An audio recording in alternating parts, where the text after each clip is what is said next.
இங்கே கூடியிருக்கும் என் குடும்பத்தை சேர்ந்தவர்களே, மேடையில் அமர்ந்திருக்கும் பெரியவர்களுக்கும், இயக்குனர் அவர்களுக்கும், மேலுள்ள நடிகர்களுக்கும், தொழில்நுட்ப கலைஞர்களுக்கும், பத்திரிகையாளர் அன்பர்களுக்கும், என்னை ஞாபகப்படுத்திக் கொண்டிருக்கிற யூடியூப்பை சேர்ந்த அன்பு சகோதரர்களுக்கும், மேலும் உள்ள அத்தனை நல்லுள்ளங்களுக்கும், இந்த இடத்தை அளித்திருக்கும் நிர்வாகத்திற்கும் என்னுடைய வணக்கங்களை சொல்லி,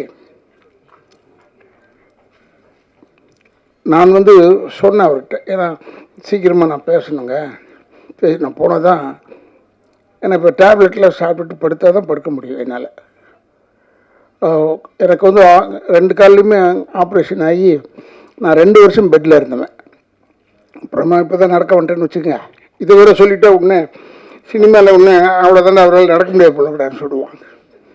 அதில் நடக்கிறேன். ஏன்னா சினிமாக்காரன் மட்டும் தூங்கும்போது கூட கால் ஆடிக்கிட்டே தூங்கணும். அப்படி இல்லைன்னா போயிட்டோன்னு நினச்சி வேற ஆளை போட்டுருவாங்க. அது மாதிரி சினிமா.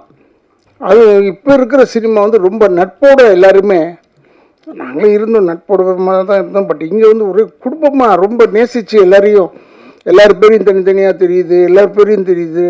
ரொம்ப ஒரு பார்க்குறதுக்கே நமக்கு ஒரு சந்தோஷமாக இருக்குது. என்னை கூப்பிடும்போது, ஏன்டா என்ன கூப்பிட்றீங்க, இதை பேசணுமா, அதுக்காக கூப்பிட்றீங்களாடான்னு கேட்டேன். இல்லைன்னா நீங்கள் நடிச்சிருக்கீங்க இதில்ன்னு சொன்னாங்க. மறந்து போச்சு. இது பார்த்தா ஏதோ ஒரு 2 நாள் ஒர்க் பண்ணேன்னு நினைக்கிறேன், ஐ டோன்ட் நோ. பட் இந்த டைரக்டர் ஏன் நான் பாராட்டுறேன்னா, ஜான் பிள்ளையாக இருந்தாலும் ஆண் பிள்ளையாக இருக்கிறார். அவர் ரொம்ப ஆள் சைஸ் தான் அப்படி.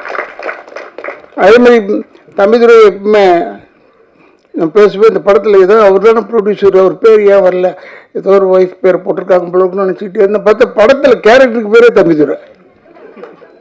என் பேர் போடுறது இல்லைல்ல, எழுதுறது இல்லைல்ல, அப்போ கேரக்டர் பேரை வச்சிடுறோமா. இப்போ தம்பிதுரைன்னு ஒழிச்சிக்கிட்டே இருக்கும். ரொம்ப ஒரு நல்ல குரூப். பெரிய எல்லாருமே பத்திரிகையாளர்கள் எல்லாருமே சப்போர்ட் பண்ணணும் டு திஸ் குரூப். ஏன்னா இது மாதிரி படங்கள் வெற்றி அடைய இப்போ தான் ஒரு நல்ல பெரிய வாய்ப்பு வந்திருக்கு எல்லாருக்கும். நான் முதல்ல தம்பிக்கிட்ட கேட்டேன், ஐ திங்க் சரத்கிட்ட கேட்டுருங்க, இதில் ஏதாவது பேய் இருக்காடான்னு. இல்லைண்ணே, பேயெல்லாம் கிடையாது. ஆனால் ஒன்று இருக்குது, வெட்டுக்குத்து இருக்குது. ஏதோ ஒன்று இருக்கணும்ல, ஏதோ ஒன்று இருக்கணும். வெட்டுக்குத்தாவது இருக்கணும், ரத்தம் இருக்கணும். ஆனானப்பட்டு எங்கள் ரஜினி சாருக்கே வெறும் ரத்தமாக இருக்குது படத்தில், இல்லை? அவரே ரத்தத்தை நம்பி இருக்கும்போது நம்மெல்லாம் என்ன சாதாரணமான ஸ்டார்டிங்லேருந்து ரத்தத்தை காமிக்கலாம், தப்பே கிடையாது. ரொம்ப நல்ல இந்த படம் வந்திருக்கும்னு ஒரு எதிர்பார்ப்பு இருக்குது. டெஃபினட்டாக தியேட்டரில் பார்க்குறதுக்கு இன்னும் பிரமாதமாக இருக்கும். இங்கே இருக்கிற பத்திரிகையாளர் அன்பர்களுக்கு சொல்கிறேன், தயவுசெய்து இதை தேட்டரில் பார்க்க சொல்லுங்கள் ஜனங்களை. ஏன்னா இந்த இப்போ ஓடிடி பிளாட்ஃபார்ம் அது என்னென்னமோ சொல்கிறாங்க, இங்கிலீஷில் சொல்கிறாங்க. இதில் ஆனால் ஒரு பாட்டு அப்படி தான் பார்த்தேன். ஒரு பாட்டு ஆங்கிலத்திலே பாடியிருக்காங்க. எனக்கு புரியல யார் பாடியிருக்காங்க. அதுவும் நீங்கள் தான் பண்ணீங்களா? அது ஆங்கிலத்திலே பாடுறாங்க, அந்தளவுக்கு வந்துருச்சு இப்போ. ஸோ என்னடா டைட்டில் மட்டும் இவ்வளோ அசிங்கமாக வைக்கிறாங்களே படத்துலன்னு நான் யோசித்தேன். பார்த்தா பாட்டு ஆங்கிலத்தில் பேசியிருக்காங்க. ஸோ இனிமேல் நம்ம இம்ப்ரூவ்டு, அதாவது இந்தியாவுக்குள்ளே ரிலீஸ் ஆகலன்னா கூட பரவாயில்ல, வெளியே போய் ரிலீஸ் ஆனாலும் இங்கிலீஷ் புரியும்ல எல்லாருக்கும். அதனால் என்னமோ தெரியல இங்கிலீஷில் பாட வச்சுருக்காங்க. I am not against English. I studied in Anglo Indian school. But still Tamil படம்னு வரும்போது ஏற்கனவே தமிழை கொலை பண்ணிகிட்டு இருக்கானுங்க. அதில் வேறு இப்போ ஒரு ஆங்கில பாட்டு அது இதுன்னு வச்சு ரொம்ப தமிழை கொண்டுடாதீங்க, இல்லாமல் ஆக்கிடாதீங்க. இப்போ எப்படி தம்பிதுரை பாருங்கள், சுயநலமாக தன்னுடைய பேரை ஹீரோக்கு வச்சு விட்டார். அது மாதிரியாவது இருக்கணும், ஒரு சுயநலம் வேணும்ல, இல்லைன்னா இது முடியாது. டெஃபினட்டாக இது பெரிய வெற்றியாகும். ஐ திங்க் 12th ரிலீஸ் நினைக்கிறேன் இந்த படம், இல்லை? ஏதோ ஒன்று தேட்டர் எப்போ கிடைக்கும் போது போங்க, க்யூவில் போயிடும். ஏன்னா இப்போல்லாம் பேப்பரை திறந்தால் போதும், டெய்லி 2 படம் பார்த்துக்கிட்டே இருக்கோம். அது மாதிரி இல்லாமல் இந்த படம் பெரிய வெற்றியாக அமைய வேண்டும்.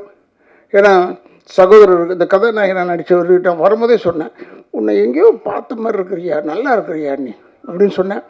இந்த படத்தில் ஒரு நல்ல ஒரு கதாநாயகன் பண்ணியிருக்காரு. அவரெல்லாம் டெஃபினட்டாக பெரிய அளவில் வளர வேண்டும்.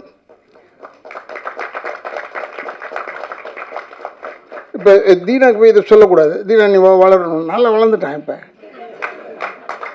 இல்லை நல்லா ஆகிட்டான். முதல்ல அவன் முகத்தை பார்த்த உடனே நினச்சேன் இது நல்ல படம், இது வந்து வெறும் குத்து கொலையாக தான் இருக்கும், ஏன்னா இவன் நடிக்கிறான் இதில் அப்படின்னு யோசனை பண்ணிகிட்டு இருந்தேன். அதே மாதிரி வந்துருச்சு. மீதியில் என்ன பற்றி சொல்லுவாங்க, நான் நடித்தேன்னா வில்லன் இருக்கார், அவர் குடும்பத்தை கெடுப்பார் அப்படின்னு சொல்லுவாங்க. ஆனால் இப்போ இவரை பற்றி குடும்பத்தெல்லாம் கெடுக்கிறது இல்லை, குடும்பத்தை கொலை பண்ணிவிடுவார், அவ்வளோதான். இதே வித்தியாசம் எங்களுக்கு வந்து எனக்கும். பட் ஸ்டில் இவர் கூட இப்போ வில்லனாக பண்ணியிருக்காரு. அவர் உண்மையிலேயே எனக்கு ரொம்ப பிடிக்கும். இப்போ லேட்டஸ்ட்டாக இவர் தான் யங் யூத் வில்லன். இப்போ தீனா அங்கேருந்தெல்லாம் கொஞ்சம் ப்ரொமோஷன் வாங்கியிருக்காருன்னு நினைக்கிறேன். ஏன்னா நான்லாம் ரொம்ப ப்ரொமோஷன் வாங்கி ரொம்ப தூரத்துக்கு போயிட்டேன். நான்லாம் இப்போ ஆர்டர் பண்ணுறதோட சரி, போய் எவ்வளோ கொலை பண்ணு, இந்த குடும்பத்தை கெடு அப்படின்னு ஆகிட்டேன். ஏன்னா நம்மளால் முடியல. இன்னும் கொஞ்சம் தீனா இருக்கார் போல இருக்குது, இன்னும் கொஞ்சம் போய் அவரே போய் கொள்கிற அளவில் இருக்காருன்னு நினைக்கிறேன். But any I really appreciate. நம்ம ஏன்னா சில பேர் முகத்தை பார்க்கும்போது நல்ல விஷயத்துக்கு கூப்பிட மாட்டாங்க பொதுவாகவே. என்ன அச்சமில்லை படம் பண்ணும்போது டைரக்டருக்கு கேபி சார்கிட்ட போய் நான் எப்பயுமே அட்வான்ஸ் வாங்குறது அவர்கிட்ட வாங்குவேன். படம் தர மாட்டாங்க, இருந்தால் கூட அவர்கிட்ட தான் போய் வாங்குவேன், சண்டை போட்டாவது வாங்கிடுவேன். அது ஒரு எனக்கு ஒரு ப்ராக்டிஸு. நான் ஃபஸ்ட்டு படம் மண்மல்லிலேருந்து அவரோட ஒர்க் பண்ணிகிட்ருக்கேன். அப்போ அவர்கிட்ட போய் கேட்டேன். நான் கேட்டதுக்கு